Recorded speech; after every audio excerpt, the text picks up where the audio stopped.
Tudo bem? Passemos então a próxima apresentação, que é o Huxley.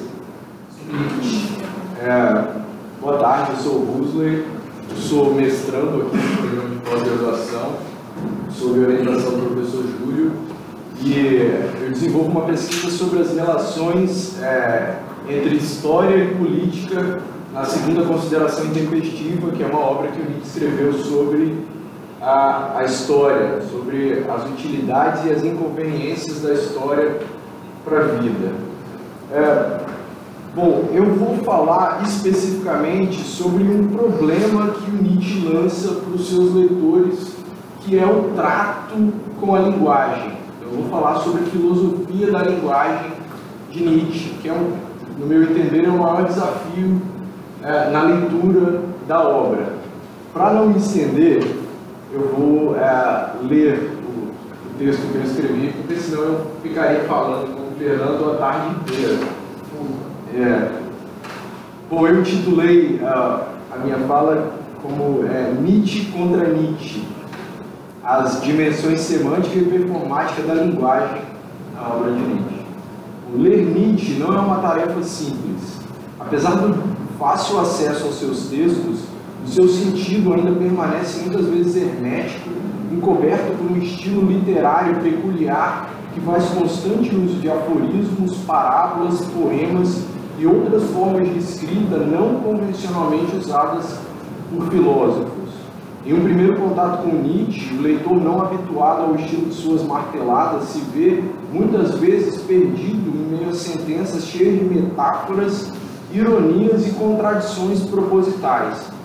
Como consequência disso, ao longo do século XX, os comentadores de Nietzsche produziram, cada um à sua maneira, as mais variadas versões do filósofo. Uma polifonia de sentidos emerge da obra de Nietzsche, e a história da recepção de sua obra é marcada por verdadeiras batalhas interpretativas. Quero argumentar aqui que as dificuldades impostas pela leitura de Nietzsche não estão exclusivamente relacionadas à crítica das fontes ou a particularidades de ordem idiosincrática entre os diversos comentadores, mas se devem, antes de tudo, ao próprio estilo nietzschiano de filosofar.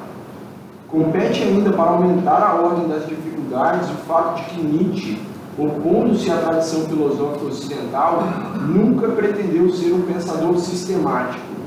Não figurava dentre suas ambições a construção de um sistema filosófico acabado, aos moldes de Hegel ou Kant. É o que ele próprio nos diz no Crepúsculo dos Ídolos, abre aspas, desconfio de todos os criadores de sistemas e deles me afasto. A vontade de construir sistemas é uma falha de retidão, fecha aspas. Nietzsche não quer encerrar seu pensamento em um horizonte fechado, por mais coeso que ele possa vir a ser. Aspas de novo. Não sou limitado o bastante para um sistema, nem mesmo para o meu sistema, fecha aspas. Isso está num fragmento póstumo de 1887. Mas quais seriam as limitações que Nietzsche pretende evitar? E por que, segundo ele, construir sistema implicaria restrições ao pensamento?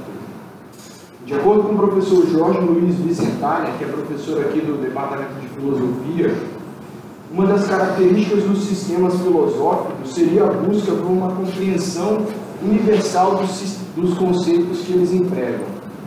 Os conceitos funcionariam de acordo com a doutrina ou o sistema elaborado e deveriam ser compreendidos dentro dos limites impostos por tais modelos. A meta-referência, ou seja, esse conceito que se refere a um sistema e esse sistema que só funciona de acordo com esses conceitos que ele opera, essa meta-referência, ela permitiria a comunicação dos conceitos e a sua compreensão universal, ou seja, os conceitos só podem ser entendidos em relação ao sistema e o sistema, por sua vez, só em relação aos conceitos. Isso fecha o horizonte interpretativo dos conceitos. É contra essa vontade de conceitos supra-individuais e universalmente válidos que o Nietzsche se posiciona. Então, Nietzsche está se posicionando contra esse fechamento do horizonte de compreensibilidade.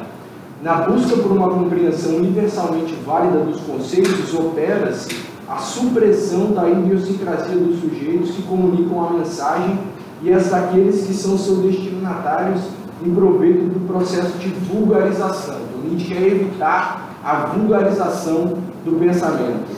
A aversão de Nietzsche aos sistemas filosóficos denuncia ainda as reduções inevitáveis que todo pensamento está sujeito quando organizado esquematicamente em uma estrutura linguística que é em si mesma incapaz de traduzir as coisas pensadas em palavras. Para Nietzsche, a linguagem humana é absolutamente inábil em expressar a singularidade de seu pensamento, ou o pensamento de qualquer um. Isso porque, segundo Nietzsche, a função da linguagem não é a de servir como ferramenta para o ato de pensar. Não utilizamos a linguagem para pensar, não pensamos com palavras, mas antes de tudo traduzimos o que fora previamente pensado em palavra para que o pensamento possa assim ser comunicado. A função primordial da linguagem é estabelecer comunicação, de acordo com Nietzsche. E ao comunicar, a fala vulgariza o pensamento. Ou seja, a comunicação torna comum o pensar, torna vulgar o pensar, e o Nietzsche quer evitar isso. A eficácia da comunicação, buscada pela tradição filosófica através da construção de sistemas que fixam os sentidos dos conceitos, cobra um preço alto, que é justamente a vulgarização ou o empobrecimento semântico. Um pensamento tal como o de Nietzsche, que pretende elevar-se para além das fronteiras do comum, daquilo que é comunicável, deve ter como tarefa a própria superação da linguagem filosófica.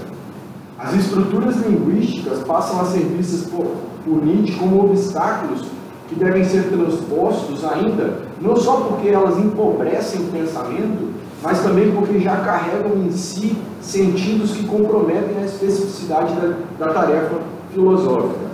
Ao utilizarmos a linguagem para comunicar o pensamento, temos que ter consciência de que sentidos inerentes à própria estrutura gramatical serão incluídos ao lado daqueles sentidos que originariamente se queria comunicar. As próprias estruturas gramaticais já são portadoras de um sentido prévio, pré-discursivo, que não pode ser despido da linguagem. Esse é o caso, por exemplo, quando Nietzsche, o que Nietzsche chama de preconceito gramatical.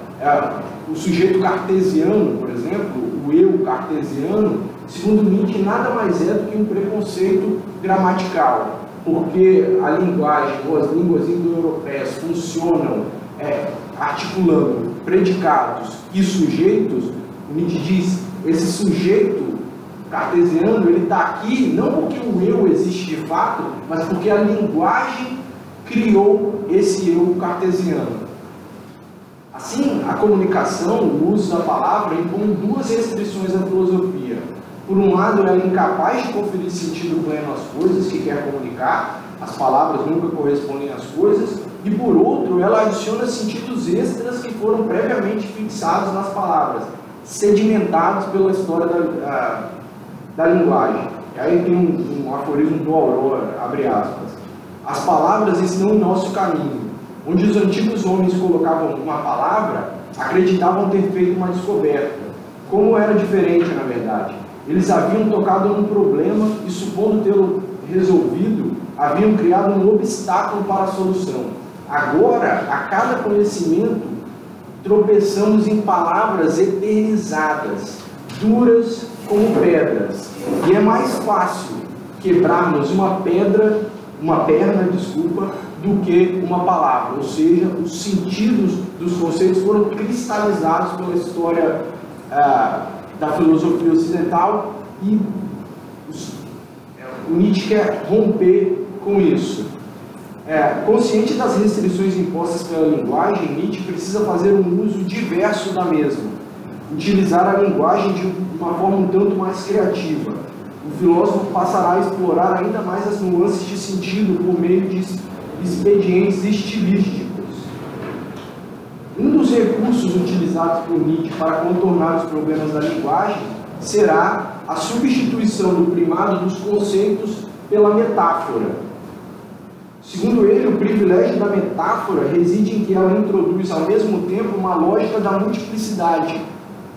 é uma lógica do deslocamento, a lógica faz o desvio da remissão à condição mesma da significação. Ao invés de empregar conceitos, o Nietzsche passa a empregar metáforas. Sobre verdade e mentira no conceito de honesta moral, o Nietzsche vai dizer que não são os conceitos que surgem primeiro. Na verdade, toda a palavra já surge como metáfora e depois o sentido se enrijece e ela vira conceito. Tem 10 minutos, né? Correndo. Então, outro desses recursos estilísticos que desempenha a mesma função nos textos nietzschianos é o emprego do paradoxo. Filosofar paradoxalmente permite ao filósofo distanciar-se precisamente da desindividualização da argumentação. Permite a ele desestabilizar os conceitos e ampliar as margens de manobras de interpretação. Esse margens de manobra é um conceito nietzschiano. As implicações da postura... Então, o Nietzsche entende a linguagem dessa forma, ele quer evitar todos esses problemas, ele está se insurgindo contra a tradição filosófica, ou contra a linguagem da tradição filosófica, e, no entanto, o constante emprego de aforismo, metáfora, paradoxo, criará um problema para a recepção da obra. É isso que eu vou começar a argumentar aqui. As implicações da postura de Nietzsche com relação aos sistemas filosóficos e, sobretudo, a linguagem que esses sistemas utilizam, são as de que o próprio horizonte de compreensibilidade dos textos ficará comprometido. Na falta de referências nas quais o valor dos signos possa ser ancorado, já que não há em Nietzsche um sistema contra o qual o significado dos conceitos possa ser confrontado e verificado, a busca pela compreensão de seus escritos torna-se um incontornável desafio que ele lança aos seus leitores. É o problema da compreensibilidade que a história da recepção do Nietzsche discute. Nietzsche, o próprio Nietzsche, no entanto, ele não desconhecia os limites que tal procedimento impunha à compreensão de seus textos. No livro H, a Ciência, ele dedica um aforismo, de número 381, à discussão da questão da compreensibilidade, onde se pode ler a premissa central de seu estilo filosófico. Abre aspas. Não queremos apenas ser compreendidos ao escrever, mas igualmente não compreendidos. De forma alguma constitui objeção ao livro um fato de uma pessoa achá-lo incompreensível. Talvez isso estivesse justamente na intenção do autor. Ele não queria ser compreendido por uma pessoa. E uma pessoa está entre aspas. O que o Nietzsche está dizendo o autor não quer ser compreendido por qualquer pessoa, não quer ser compreendido por qualquer um. E aí o problema é o seguinte: a questão que nos colocamos inicialmente complica-se ainda mais e parece caminhar-se para uma aporia. Como é possível ler aquele que não queria ser compreendido? Como é possível ler aquele mesmo que diz que a linguagem humana é incapaz de estabelecer comunicação? Como ler aquele que, para superar as limitações que a linguagem impõe ao ato de pensar, faz da principal característica de seu empreendimento filosófico uma arte da nuance repleta de metáforas e paradoxos? Esse é o principal problema ao qual eu dediquei no meu primeiro capítulo da dissertação. Como é que eu vou ler alguém que não quer ser lido? Como é que eu vou compreender alguém que não quer ser compreendido? E como é que eu vou usar a linguagem para ler alguém que está dizendo que a linguagem é incapaz de comunicar qualquer sentido?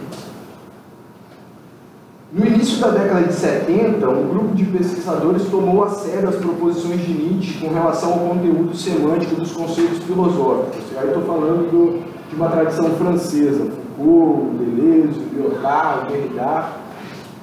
Em uma conferência apresentada no ano de 64, intitulada Nietzsche, Freud e Marx, Foucault argumentará que esses três filósofos constituem um novo capítulo na história das técnicas de interpretação, já que neles, em Foucault, em Freud e em Marx, os signos não mais possuem um referente que ancore o seu valor. Eles teriam inaugurado uma nova e pouco confortável situação hermenêutica. Mais do que criar novos signos ou multiplicar os sentidos daqueles já existentes no mundo ocidental, os três autores modificaram na realidade a natureza do signo e mudaram a forma geralmente usada para interpretá-lo. E aí, para usar a máxima do Gadamer, a interpretação, então, converte-se em uma tarefa infinita. E se não se pode levar a interpretação a cabo, se não se pode concluir nada a partir dela, isso quer dizer simplesmente, e isso são palavras do Foucault, isso quer simplesmente significar que não há nada a interpretar, porque no fundo já tudo é interpretação. Cada símbolo em si é em si mesmo não a coisa que se oferece à interpretação, mas a interpretação de outros símbolos, ad infinito. A interpretação vira tarefa infinita. Se para Nietzsche os conceitos carecem de significação fixa, se as palavras não são representações das coisas, seria impossível uma abordagem compreensiva de sua obra. O trato para o contexto nietzschiano deveria ser diverso daquele que a academia dispensava aos clássicos da filosofia. Essa é a opinião expressa por Deleuze. Segundo ele, entre aspas, não se trata de comentar Nietzsche como se comenta Descartes ou Hegel. Ler Nietzsche não era mais seguir os protocolos apreendidos nos cursos de graduação em filosofia. As classificações estabelecidas, os expedientes das disciplinas de história da filosofia, que se baseavam no comentário e na compreensão, pouco contribuíam para desvelar as potencialidades de sentido encobertas pelo texto nietzschiano. Então, o que os franceses começam a fazer não é mais buscar o sentido do texto nietzschiano, mas pensar a partir do texto, explorar justamente essas nuances de sentido que o texto oferece. Nietzsche converte-se então no filósofo da interpretação, ou, para seguir a fórmula da Scarlett Markham, ele se converte sobretudo no filósofo dos intérpretes. Demolidas as ambições que a tradição filosófica, por meio da linguagem, tinha de estabelecer uma perfeita comunicação dos conceitos, transfere-se para o leitor a responsabilidade e a autoridade de julgar a pertinência das diferentes leituras. Não era no interior dos sistemas filosóficos que deveriam ser buscadas as referências que validariam o conteúdo semântico dos conceitos nietzschianos, mas sim no seu exterior. O leitor, e não mais o autor, o leitor passa a ser o suporte para o sentido. É no processo de leitura que o significado do texto será produzido, em uma espécie de pacto velado entre escritor e leitor. É o que o próprio Deleuze diz ao analisar os aforismos nietzschianos. Segundo ele, a principal característica dos textos de Nietzsche é a sua relação com o exterior. Então, Nietzsche escreve, é isso que é um aforismo. Ele não fecha em si sentidos, ele se abre para o exterior e entrega ao leitor o tempo todo a tarefa de atribuir sentido ao texto. Essa abordagem interpretativa que transfere a responsabilidade de atribuição de sentido para o leitor encontrará adeptos para além dos estudos nietzschianos. Só para citar um caso aqui, é o caso de Paul Ricoeur, por exemplo. Paul Ricoeur defende que, por mais que os textos tenham sido concebidos inicialmente com uma carga semântica específica, que pode ser atribuída às intencionalidades do autor que o escreveu, com o tempo eles adquirem um campo de significado autônomo que deixa de estar dependente da intenção do seu autor. Segundo ele, aquilo que um texto tem para nos dizer interessa muito mais do que aquilo que o autor pretendia dizer. São os usos possíveis de determinado conjunto de texto, sua atualidade, a sua adaptabilidade às necessidades do leitor que garantem o seu valor. Não importa mais o que o autor quis dizer, importa, segundo essa tradição filosófica, os usos possíveis de determinados textos. E aí isso encerra perigos, acredito eu. Talvez a polissemia de sentido foi produzida a partir de Nietzsche, ou esse não consenso, as batalhas interpretativas que se produziu ao longo do século XX, se devem justamente a isso, a atribuição de responsabilidade ao leitor. Essa relação com os textos de Nietzsche encerra perigos que não podemos deixar de observar. Transferida ao leitor a responsabilidade de atribuir sentido ao texto, que tem por tarefa interpretar, nada garante que não emergirá desse procedimento uma polifonia, Talvez seja essa a gênese da miríade de interpretações que o texto nietzschiano recebeu. Talvez esteja aqui a causa das dissonâncias e desacordos sobre quais seriam as reais opiniões de Nietzsche. Como qualquer sentido pode ser atribuído ao texto, logo o texto não terá qualquer sentido. Todas as interpretações estarão condenadas a uma eterna disputa entre si, a fim de estabelecer sua predominância perante as outras. Quer ela, em que o texto e as intenções daquele que o escreveu pouco tenha a contribuir para a sua eventual resolução. O efeito prático desse imbróglio hermenêutico será o de que, para concordar com uma proposição do Derrida, talvez tenha sido Derrida que levou as últimas consequências, as provocações do Nietzsche sobre a linguagem, para concordar com uma proposição do Derrida, então, deixarão de existir interpretações e passarão a existir apenas más interpretações. Até aqui, a constelação de problemas que perturbaram o historiador que se aventurou na leitura de Nietzsche não deixou de crescer e, além de não ter apontado um caminho metodológico seguro para a leitura de seus textos, o que temos visto até então é que a própria história da recepção de sua obra parece ter se servido das provocações que Nietzsche outrora levantara sobre as limitações da linguagem para tornar ainda mais agudas as dificuldades para com o trato de seus textos. A análise da recepção da obra parece ter tentado nos dissuadir, insinuando que é por aqui que devemos parar. Era esse o sentimento que eu tinha quando eu estava escrevendo a dissertação, os primeiros capítulos. Não dá para ler, não tem caminho nenhum, estou agarrado nesse imbróglio hermenêutico. E aí o que eu pensei foi o seguinte: há de aceitar as provocações de Nietzsche, há de pensar a filosofia da linguagem junto com Nietzsche, justamente pensando a filosofia da linguagem com ele, contra ele, para que aí se abra um caminho possível para que se leia o Nietzsche. E aí, já caminhando para o final, só para concluir, é preciso então buscar uma alternativa ante tal impasse. A solução não deve ignorar o que até aqui tem sido exposto sobre os apontamentos de Nietzsche com relação à natureza da linguagem e sobre os efeitos que tais reflexões tiveram sobre a história da recepção de sua obra. Mostrou-se que uma tentativa de ler Nietzsche que busque exclusivamente recuperar o sentido de seus textos pode estar condenada ao fracasso antes mesmo de seu início. O caminho que adotamos nessa pesquisa foi, pois, construído tendo por base os ensinamentos que a disciplina de História Intelectual absorveu nas últimas décadas da filosofia da linguagem. A solução diante do impasse é usar Nietzsche contra Nietzsche. Aceitar, por um lado, que a linguagem humana pode ser problemática quando se trata de comunicar sentidos, mas reconhecer, no entanto, por outro, que a semântica não é a única dimensão da linguagem. Toda linguagem tem uma dimensão performática, e é a ela que devemos recorrer diante das marteladas nietzschianas. A filosofia da linguagem de Nietzsche obriga-nos, deste modo, a considerar as relações da linguagem com o mundo exterior.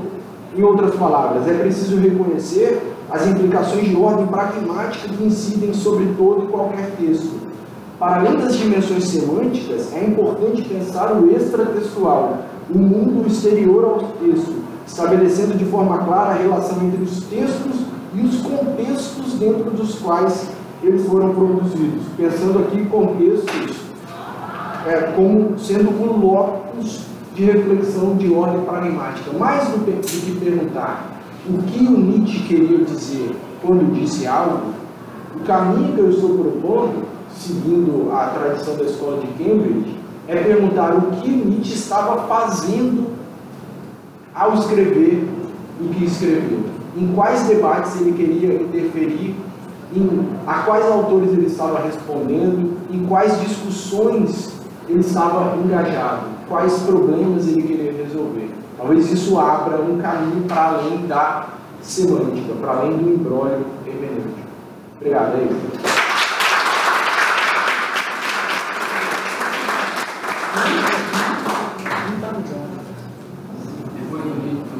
Depois do livro. levar em 5 minutos. Olá, Não, tô brincando.